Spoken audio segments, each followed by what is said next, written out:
In 1997, I read an article about Dress for Success New York, and it really touched my heart.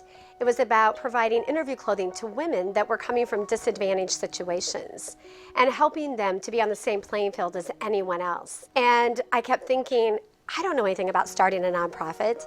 I don't know anything about how to do this. So I ended up hunting Nancy Loveland down in New York, who started the organization. She was very convincing. I ended up taking a leap of faith. I remember getting the very first call from an organization that there was a woman that was homeless and she had a job interview. I didn't have anything set up, but I had clothes in the trunk of my car. She came over, we opened up the trunk, and as you would know, there was a suit and it was her size. We went inside, she tried it on, and she looked beautiful, just from the top of her head down to her, down to her feet.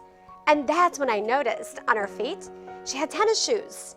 I never thought about shoes. I completely forgot about shoes. And I stood there and thought, she can't go to this interview with tennis shoes.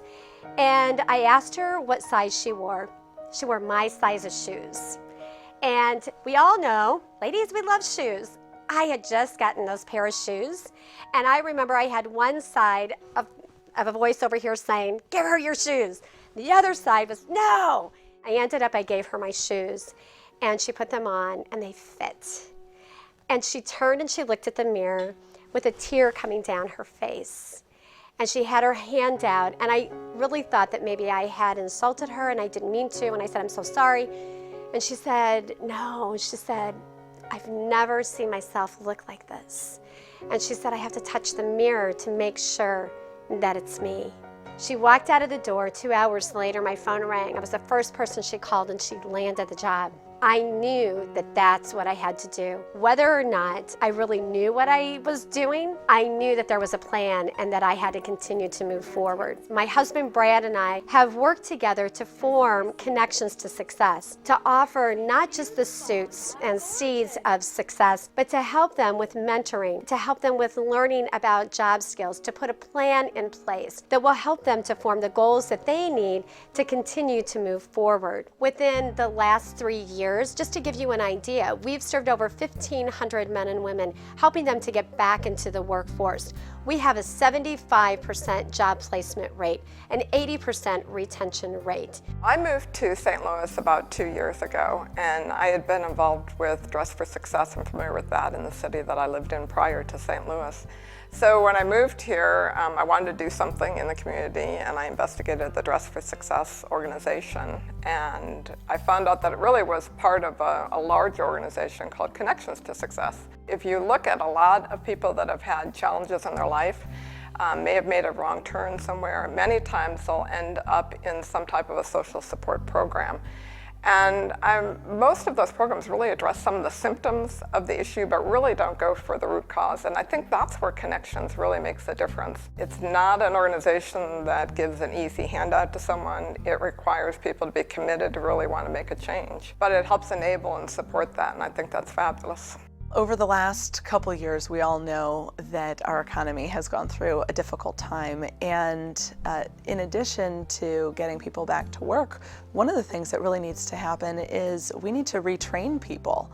And that's one of the things that I think Connections does a great job of, which is getting people not only to build certain job skills, but also to change their mindset, how they can actually be better employees in an organization and ultimately better contributors to our communities. That's great for the individual because they become very self-sufficient, they become very proud, they become great role models in the world, and it's also great economically because you're moving people off a lot of the social programs. So I think it's a fabulous fit both for the community and the individual. I definitely think Connections to Success is an important link to building a strong business community. We can't have a strong workforce unless we have women in the workforce who are productive, happy, and successful. We've come so far. We do so many wonderful things. I'm really, really proud of the work that Connections does.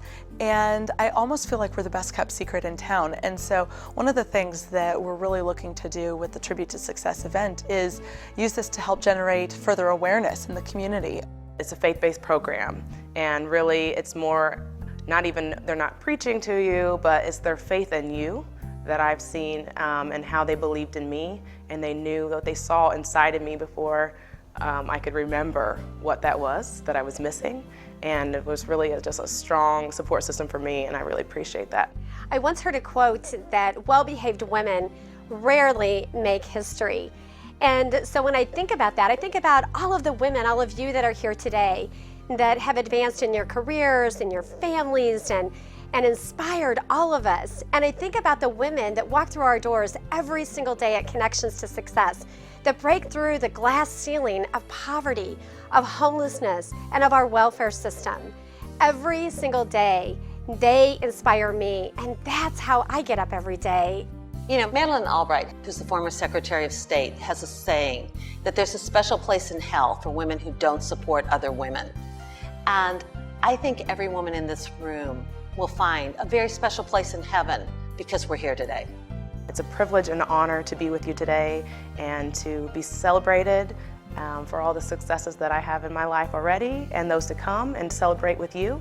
And I just encourage each and every one of you to live a lifestyle of a giver, no matter what part of your life you're at.